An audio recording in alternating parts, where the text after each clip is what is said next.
నమస్కారం, welcome to Suman TV. నేను గీతాంజలి. ప్రస్తుతం మనతో పాటు బాబా శ్రీ సదానందగిరి ఉన్నారండి. వారి వయసు 109 సంవత్సరాలు. అయితేనే ఇప్పటికీ ఆయన స్టిల్ యంగ్ లాగా కనిపిస్తారండి. ప్రత్యేకంగా చెప్పుకోవాలి, సనాతన ధర్మం పైన ఆయనకున్నటువంటి పట్టు కావచ్చు. ఇప్పుడున్న యంగ్ జనరేషన్ ఏం నేర్చుకోవాలి మన సనాతన ధర్మం నుంచి, దాంతోపాటుగా వాళ్ళ జీవన శైలి ఏ విధంగా ఉండాలి, హెల్దీగా మన లైఫ్ స్టైల్ ఉండాలంటే మన లైఫ్లో ఏవేవి మనం మార్చుకోవాలి, ఏ విధంగా ఉండాలనేది ఎప్పుడు వారు చెబుతూ ఉంటారు. ఇలా ఎందరికో ఆదర్శంగా ఉన్నారు. ఇప్పటికీ అంటే ఈ 109 సంవత్సరాల్లో కూడా హిమాలయాలకు వెళుతూ ఉంటారు. అక్కడ సాధన చేసుకోవటం కానీ, అలాగే వారి గురువు గారిని కలిసి రావటం కానీ, అలాగే ప్రతి ఒక్క రాష్ట్రంలోనూ వారు సంచరిస్తూ ఉంటారు. అక్కడ ఎన్నో దేవాలయాల దగ్గర వారు మనకు కనిపిస్తూ ఉంటారు. అలా ప్రస్తుతం తెలుగు రాష్ట్రాల్లో వారు ఉన్నారండి. వెంటనే సంప్రదిస్తే తప్పకుండా వస్తామన్నా వారిని ఆహ్వానించాం సుమన్ టీవీ స్టూడియోకి. మనతో పాటు ఉన్నారు గురువు గారు, వారితో మాట్లాడదాం. గురుగారు నమస్కారం అండి. ఎలా ఉన్నారు? మా పేర్ల సదా ఆనందగిరి. సంతోషంగా ఉన్నారు. అసలు నాకైతే ఎంత ఆశ్చర్యంగా ఉందో, 109 సంవత్సరాలు మీకు ఎంత యాక్టివ్గా, ఎనర్జెటిక్గా, చక్కగా మాట్లాడుతూ చకచక అటు ఇటు తిరుగుతూ భలే పలకరిస్తూ నిజంగా ఆశ్చర్యం అనిపిస్తుందండి. ఎలా ఉండగలుగుతారు ఇలా? వక్రతుండ మహాకాయ కోటి సూర్య సమప్రభ నిర్విఘ్నం కురుమే దేవ సర్వకార్యేషు సర్వదా. మా గురుదేవులైనటువంటి మహంతి హిమాలయ గిరిజీ మహారాజు వారి పాదపద్మములను మనసులో స్మరించుకొని, అసలు ఒక మనిషి ఎంతకాలం బతికాను అని ఆలోచించకూడదు. ఎలా బతికాను, దేనికి ఉపయోగపడ్డాను. కానీ ఇప్పుడు జీవన శైలి కావచ్చు, అలవాట్లు కానీ ప్రతి ఒక్కటి చూస్తే మనిషి 100 ఏళ్ల సంగతి పక్కన పెడితే 60-40లోనే అనేక రుగ్మతలకు గురి అవుతున్నారు. ఎన్నో రోగాలు వస్తున్నాయి, వాటి ద్వారా చనిపోతూ ఉన్నారు. ఎందుకు ఇలా మారిపోయింది అసలు మనిషి జీవితం? లైఫ్ స్పాన్ ఎందుకు తగ్గిపోతుంది మనిషి? ఆహార వ్యవహారాలలో వీడు చేసుకుంటున్న మార్పులు. పరమాత్ముడు మనకిచ్చింది మనం తినడం లేదు, మనం వేరేటి తింటున్నాం. అదొకటి. రెండవది, తినకూడనిది ఎక్కువ తింటున్నాం, తినాల్సింది తినడం లేదు. తినకూడని అంటే తెలుసుకోవచ్చా గురుగారు? పరమాత్ముడు సృష్టిలో ప్రతి ఒక్క జంతువును పుట్టించాడు. ప్రాణం పోసే హక్కు మనకు లేనప్పుడు ప్రాణం తీసి వాటిని చంపడం ఏంటి? అంటే మాంసాహారం. మన నాలుక రుచుల కోసం అమ్మవారు నాకు బలి అడిగారు అని ఒక నాటకం ఆడి ఆ కోడిని బలి ఇచ్చి మళ్ళీ మీరు తెచ్చుకొని వండుకొని తింటాను. పోనీ అమ్మవారికి బలి ఇచ్చావు, అది అక్కడే వదిలేయాలిగా, మరి ఇంటికి తెచ్చుకొని తింటున్నావే. తూక్ ఉత్తిష్టాన్ని మళ్ళీ తీసుకున్నట్లే కదా అది. అసలు 100 కోళ్ళను నువ్వు తిన్నావు ఇంతవరకు జీవితంలో, ఒక్క కోడిని నువ్వు బతికించగలవా? శక్తి లేదు మనిషికి. మరి అటువంటప్పుడు వాటికి జీవించే హక్కు ఎంత ఉందో పరమాత్ముడు వాటి ఆహారాలు ఇచ్చాడు. వాటికి ఆ దంత నిర్మాణము అట్లుంటుంది. పులువు లాంటి జంతువులకు మాంసాన్ని పీక్కు తినేలాంటి కూర పండ్లు ఉంటాయి, మనకు అలా లేవుగా. పండ్లు, ఫలాలు, కందమూలాలు. కానీ ఇప్పుడు జంతువులు ఇప్పుడు అలా తింటున్నప్పుడు వాటికి కూడా సృష్టించే ప్రాణం పోసే శక్తి ఉండదు కదా? ఉండదు. కానీ దానికి దేవుడు ఇచ్చిన ఆహారం అది. దేనికి ఏది ఇచ్చాడో వాళ్ళు ఆ నియమాలు దాటడం లేదు. అవి ప్రకృతి విరుద్ధంగా అవి ప్రవర్తించడం లేదు. అందుకే అవి ఏవి కంటద్దాలు పెట్టుకోవటం లేదు, చోటు మిషన్లు పెట్టుకోవడం లేదు.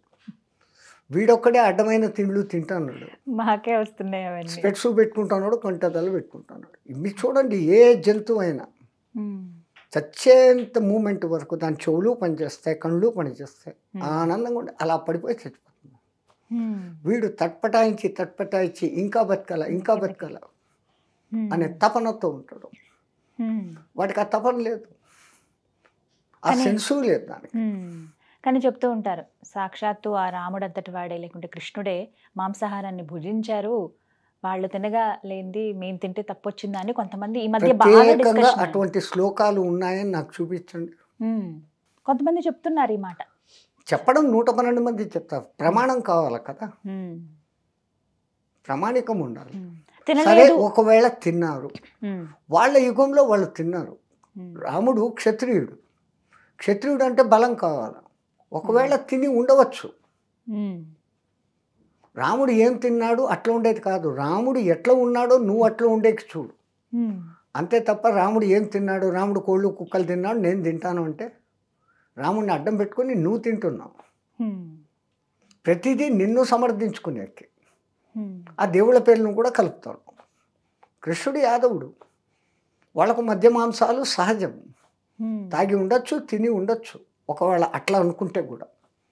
ఆ యుగంలో వాళ్లకు అది ధర్మం. ఇప్పుడు కలియుగంలో అసలు ఈ మనుషులు మీరు అన్నట్లు 100 ఏళ్ళు బతకలేకపోతున్నారు అంటే తొందరగా జీర్ణం కాని ఈ మాంసాహారాలు, అతి మసాలాలు. మాంసాహారం అంటే అతి మసాలాలు వాడాలి, ఆ కంపు రాకుండా ఉండేదానికి ఇచ్చేస్తాం, నీచు వాసన ఉండకుండా ఉండడానికి. అవునా? అవునండి. సరే, మరి నీకు ఆ మాంసాహారం అంత ఇష్టం అంటే జంతువులు తిన్నట్లు నువ్వు పచ్చి మాంసం తినగలవా? అమ్మో అస్సలు. పోనీ ఇంకో తమాషా, ప్రపంచంలో ఏ జంతువు ఉడకేసి తినడం లేదు, రేపటికే దాచిపెట్టుకొని తినడం లేదు. మనం ఈ దిక్కుమాలిన ఫ్రిడ్జులు పెట్టుకుంటాం, వారం రోజులు 10 రోజులు అయినా కానీ దాంట్లో నుంచి తీసి తింటాం. అంత డేంజర్ అండి ఫ్రిడ్జ్? ఎస్. మన ఇంటెస్టైన్స్, పేగులు, దాని పొడుగు, దాని పనితనము ఒక లిమిట్ ఉంది. ఆ లిమిట్కి మించి దానికి వేస్తే ఆ మిషన్ ఎన్నాళ్ళు పనిచేస్తుంది? మిషన్కు ఇంత లోడ్ ఉంటుంది, ఆ లోడ్కు మించి లోడ్ వేస్తాం, పనిచేస్తుంది 10 దినాలు 15 దినాలు, ఎవ్రీ డే అదే లోడ్ వేస్తే అది దెబ్బతింటుంది. సేమ్ థింగ్, రోగాలకు కారణం పుట్ట, రోగాల పుట్ట. సాత్వికాహారము, టైంకు ఆహారం. ఒక మనిషి హెల్దీగా ఉండాలంటే అసలు తన జీవన శైలి ఏ విధంగా ఉండాలి? బ్రహ్మముహూర్తం అనే 3:30కు లేకపోతే పోయింది. సూర్యోదయానికి ముందు లేయడం, మలమూత్ర విసర్జన కాల కృత్యాలు తీసుకొని వెంటనే స్నానం చేయడం, చల్లనీళ్ళ స్నానం. ఆ టైంలో నీళ్ళలో ఎలక్ట్రిఫికేషన్, ఎనర్జిఫికేషన్ అనే 2 శక్తులు ఉంటాయి. 5 గంటలప్పుడు సూర్యుడు అప్పుడే బయటకు వచ్చేదానికి ముందు ఆయన అరుణ కిరణాలు వచ్చి ఉంటాయి. ఆ కిరణాలలో ఆల్ఫ్రారెడ్, ఇన్ఫ్రారెడ్ లాంటి హాని కలిగించే కిరణాలు కాకుండా మనకు ఆరోగ్యం కలిగించే కిరణాలు ఆ టైంలో ఫ్లో అవుతూ ఉంటాయి, ఆ నీళ్ళ మీద పడతాయి. అందుకే చలికాలంలో నదుల్లో నీళ్లు వెచ్చగా ఉంటాయి, వేసవి కాలంలో నీళ్లు చల్లగా ఉంటాయి. ఎంత అద్భుతం చూడండి, ప్రకృతి మన కోసమని అంత ఏర్పాటు చేసింది. మనము హాట్ వాటర్ లేకుంటే స్నానం చేయలేము అంటున్నాం. వేడి నీళ్లు పోసుకోగానే ఈ మాంసకండరాలన్నీ అప్పటికప్పుడు ఇమ్మీడియట్గా ఫ్లెక్స్ అవుతాయి. ఎంత ఫ్లెక్స్ అయినాయో అంత మళ్ళీ బిగుసుకుంటాయి. కానీ చన్నీళ్ళు అట్లా కాదు. అందుకే ఉదయం పూట చన్నీళ్ళతో స్నానం చేస్తాం. తర్వాత చేతనైంది ఎవరైనా గురువు చెప్పిన మంత్రం, లేదు మనకు తెలిసిన శ్లోకాలు, ఇది ఏదీ లేదు. లోకా సమస్తాని సుఖినో భవంతు, సర్వే జనాం సుఖినో భవంతు, అది కూడా చెప్పాల్సిన పని లేదు. మీ నిత్య కార్యకర్తలు మీరు చూసుకోండి. అల్పాహారం తినడం మానేసి ఓ 9:30-10 గంటల ప్రాంతంలో భోజనం. ఉదయం అండి, గురుగారు. సాయంత్రం 7 గంటలప్పటికి సూర్య అస్తంకి ముందులోనే మళ్ళీ ఒకసారి భోజనం. తో ఈ పొట్టకు గ్యాప్ బ్రహ్మాండంగా దొరుకుతుంది. భోజనం అంటే అవి ఏవి తీసుకోవాలి ప్రధానంగా? ఈ దక్షిణాది వాళ్ళు ఎక్కువ రైస్ తింటాం. మీరు రైస్ ఇంత తింటారు, సబ్జీ ఇంత పెట్టుకుంటారు, సబ్జీ కాయగూరలు ఇంత పెట్టుకుంటారు. మేము కాయగూరలు ఇంత తింటాం, రోటీ 2-3 తింటాం. దాంట్లో బాగా విటమిన్స్, మినరల్స్ అన్నీ ఉన్నాయి. అవి మనం తీసుకోవాలి. ఉడకేసి తింటున్నాం, సగం పవర్ను చంపేస్తున్నాం. రైస్ ఇంత నీళ్ళు పోసి ఉడకపెట్టాం, మళ్ళీ ఆ నీళ్ళు కూడా వంచేస్తాం. దాంట్లో ఉన్న సమస్తము బయటికి పోయింది, జస్ట్ కార్బోహైడ్రేట్స్ ఉంది, అది మట్టుకు తింటున్నాం. మళ్ళీ నాకు ఈ బలం రావాలంటే ఎక్కడ?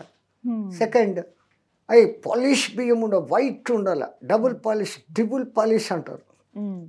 ఆ పొట్టులో ఉన్న శక్తి పోతా ఉంది. పాతకాలం ప్రజలు వరి దంచుతారు, ఆ పై పొట్టే పోతుంది, వాటిని తీసేస్తారు. 3 లేయర్స్ ఉంటాయమ్మా. పై పొట్టు ఒకటి కాకుండా లోపల ఇంకోటి, ఆ తర్వాత బియ్యం. మనం అన్నిటిని తొలగించేసి ఆ ఉత్త రైస్ తింటాం. ముడి బియ్యం ఎంత ఇంకా సరే ఉడకపెట్టడం అలవాటు అయిపోయింది. అది ఎంత ఉడకపెట్టాలనో అంత. ఇప్పుడు వచ్చిన ఈ కుక్కర్లు బక్కర్లు దాంట్లో ఉన్న సమస్తాన్ని చంపేస్తూ ఉంది. ఆ సూర్యకిరణాలు పడుతూ ఉన్నప్పుడు ఉడకపెట్టిన ఆహారం వేరే, మీరు ఇంటి లోపల కుక్కర్లో పెట్టింది వేరే. కానీ ఇప్పుడు అంత అవకాశం ఉండట్లేదు కదా గురుగారు. అపార్ట్మెంట్ కల్చరు, సిటీ లైఫ్, బయట వండుకునేది మామూలుగా వండండి. అంటే గంజి వార్చేలాగా. గండి వాచేది కూడా లేదు. మీరు అంటారు అది లెవెల్ పెట్టి, అది ఇంకా ఉత్తమం. గంజి పోదు, అది కాస్త బలం ఉంటుంది.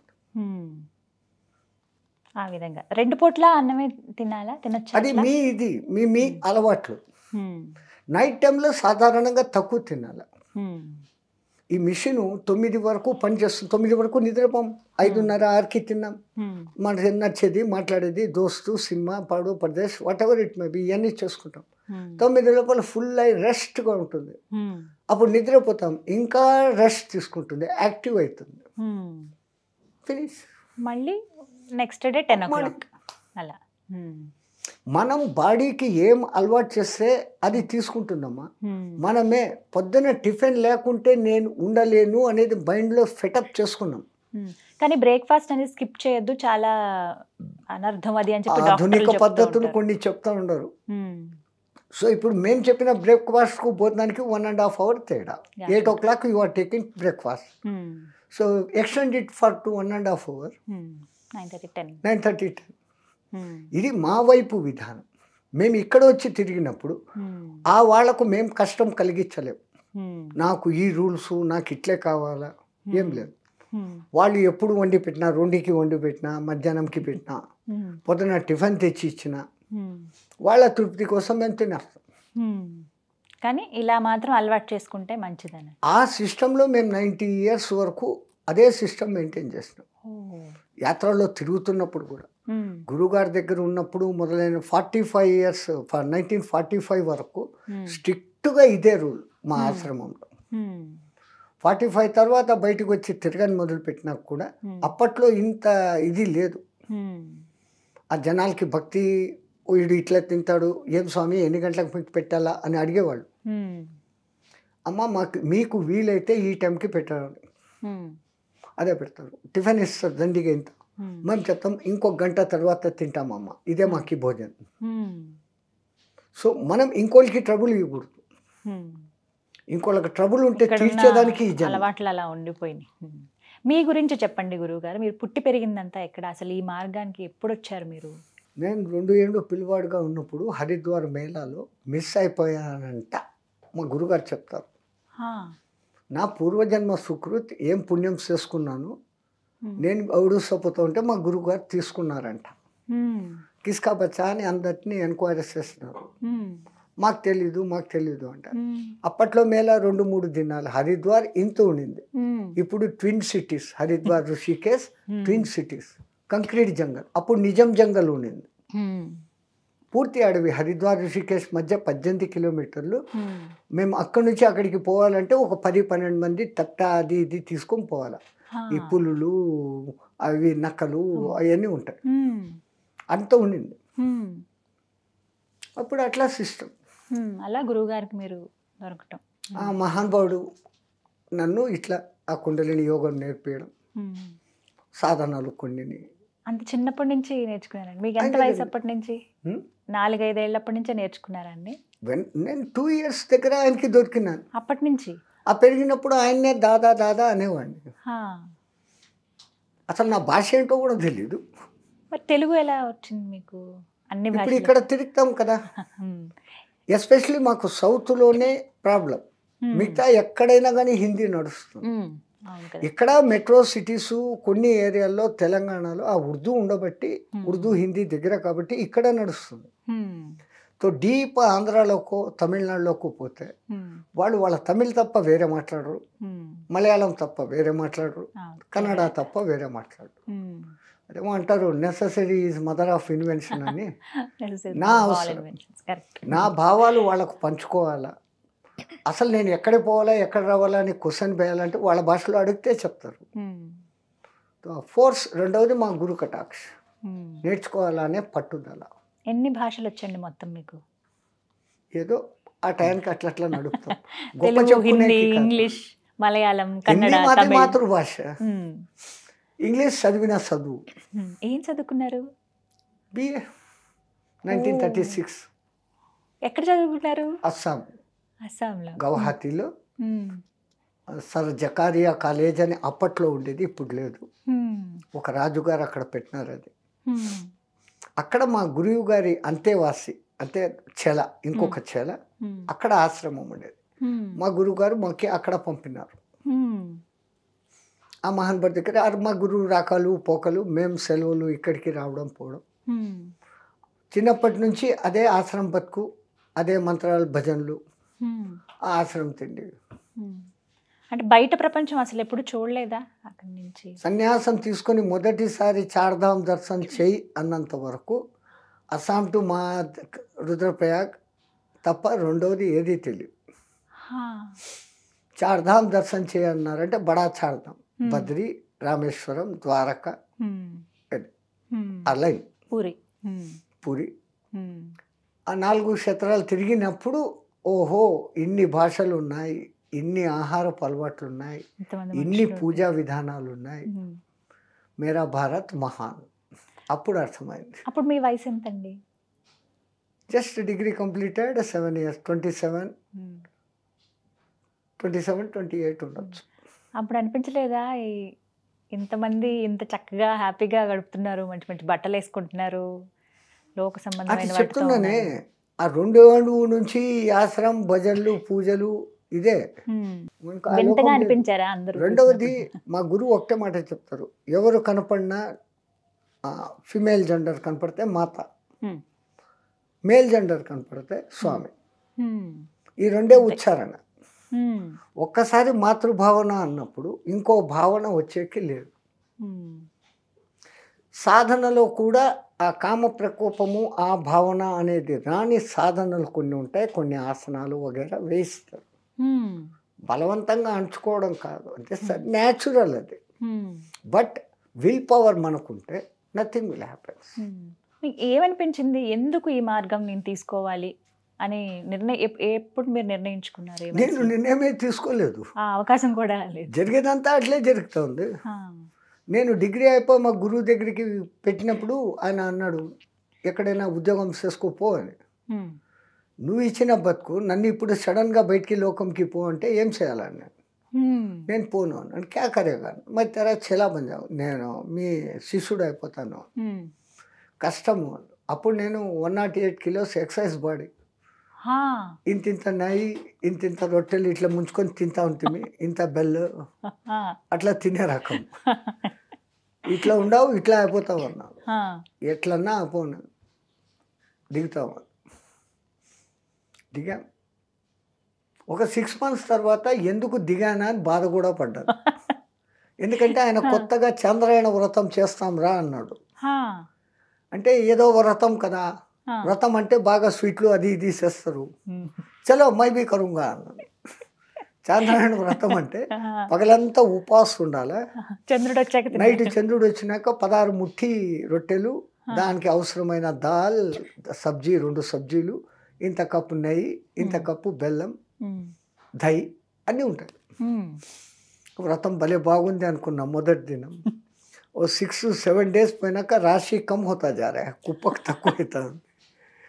మా గురుగారికి అడిగినాం, ఏంటి తగ్గింది? క్యా కమ్ హోతా జా రా అంటే, చంద్రాయణ వ్రతం అంటే తెలీదా అన్నాడు. నువ్వు చెప్పలేదు చెప్పు అన్నాడు. చంద్రకళ ఎట్లా తగ్గుతాడో ఒక్కొక్క పిడిక అట్లా తగ్గుతుందిరా అన్నాడు. నా గుండె డామ్ అనింది. తో అమావాస్యకి ముందు ఒక పిడికెడు, అమావాస్యకు కూర్చున్నాయి. అమావాస్య రోజు ఏం లేదు. అప్పుడు ఫస్ట్ టైం అనిపించింది, ఊరికన్నా ఒప్పుకున్నాను, ఆయన చెప్పినట్లు ఎక్కడైనా ఉద్యోగం చేస్తూ ఉంటే బ్రహ్మాండంగా ఉండేది ఇది. బట్ కాన్ఫిడెన్స్, పోతే పోతాము, ఎప్పుడైనా పోవాల్సిందే. ఇది ఏముంది, అరే దీన్ని జయించలేకపోతే ఎట్లా, జితం జిహ్వా జితం సర్వం, నాలుక జయించలేకపోతే ఇంకా దేనికి నువ్వు. ఈ నాలుకే 2 పనులు, తింటుంది మాట్లాడుతుంది, రెండింటి మీద కాబు ఇక్కడ పట్టగలిగితే ఇంక మనకెక్కడ ఏం ఎదురు లేదు. చలో దేఖా జాయ్ అనుకున్నాం. 6 నెలలు చేశారు. సడన్గా ఆజ్ సే 2 दिन नहीं खाना అంటే మళ్ళా ఒక 10 days హ్మ్. మళ్ళా 3 दिन नहीं खाना హా. ఇట్లా 11 రోజులకి తీసుకొని వస్తున్నారు. హా. అప్పుడు టైర్డ్ అయిపోయి ఇట్లా కొంచెం కొంచెం సంపేకి బదులు ఒకేసారి సంపాయి ఎందుకు ఇట్లా చేస్తున్నావు అని అన్నాడు. పగా నువ్వు ఇంక మీదట బయట తిరగాల, దొరకచ్చు దొరకపోవచ్చు, హ్మ్. అప్పుడు ఎలా నువ్వు ఉంటుంది? ఇట్లా అని అడగకూడదు. ఇట్లా అన్నావంటే ఇట్లా అనే గుణం పోతుంది. హ్మ్. భీక్ మంగాతో ఆశీర్వాద దేనే కా పవర్ జాయేగా. కాబట్టి నీ చెయ్యి ఎప్పుడు ఇట్లా ఉండాలి, ఇట్లా ఉండరా, హ్మ్. అయాచితంగా ఉండాలి కదా. అందుకనరా ఈ ట్రైనింగ్. హ్మ్. అట్లా ఆ మహానుభావుడు ఈ కట్టెను అట్లా మోల్డ్ చేస్తున్నాడు. హ్మ్. జరిగిపోయింది. ఇన్నేళ్ళు 90 ఏళ్ళు గడిచింది అలా. ఇప్పుడు గురువుగారు, మీ గురువు గారండి. ఆయన గారు కాలం చేశారు. 143 years ఏజ్లో ఆయన కాలం చేశారు. మా దాదా గురువు గారు 201 years ఉన్నారు. అంతంత వయసున్న వాళ్ళు ఉంటారు. మీకు ఆశ్చర్యం అనిపించదు? అసలు వాళ్ళు మా దాదా గురువు మేమున్నప్పుడే ఒకసారి ఎప్పుడు మా గురు దర్శనానికి మేము పోయినప్పుడు, అరే దునియా దేక్కో హమారకు వెక్స్ హో జా రా రే, ఈ ప్రపంచం చాలా ఘోరం అయిపోయింది, చూడలేకపోతున్నాం ఈ జమానా, నేను పోతాను అని కింద కూర్చున్నారు. కపాల మోక్షం విత్ ఇన్ 3 minutes కూర్చున్నాయన కూర్చున్నట్లే ఉన్నా, జీవుడి ఎగిరిపోతాడు. కుండలిని యోగంలో ఆ అదృష్టం ఉంది. ఎప్పుడు అనుకుంటే అప్పుడు ఈ కట్టని ఇక్కడ వదిలేయచ్చు. కానీ మాలాంటి వాళ్ళకి ఏంటంటే తిండి తినకపోతే ఇంకా అంతే అని అనుకుంటారు. ఈ ఫీలింగ్ మెయిన్. అమ్మో తినకపోతే నేను బలహీనమవుతాను అనేది మన తాత తండ్రులు చెప్పి చెప్పి చెప్పి మన జీన్స్లో దాన్ని ఎక్కిచ్చేస్తారు. ఐ కెనాట్ లేదు, నేను కాదు, నేను కానీ దానికి తగ్గట్టుగా కూడా అనారోగ్యాలు వస్తున్నాయి కదా గురువుగారు. గ్యాస్ ఫామ్ అయిపోవడము, కళ్ళు తిరిగిపోవడం. సేమ్ అదో ఈ తిండి టైంకు తినకపోవడం ఒకటి, తినకూడనటివి తినడం ఒకటి, అధిక మసాలాలు తినడము, ఈ కుక్కర్లు బగ్గర్లు ఏంటివి వచ్చినాయి, అవన్నీ ఏం చేస్తా కడుపులో గ్యాస్ ఫామ్ చేస్తా. వాటి వల్లే అని అర్థం. చాలా సంతోషం. మా గురు కటాక్షం. నమస్కారం. జై శ్రీమన్నారాయణ.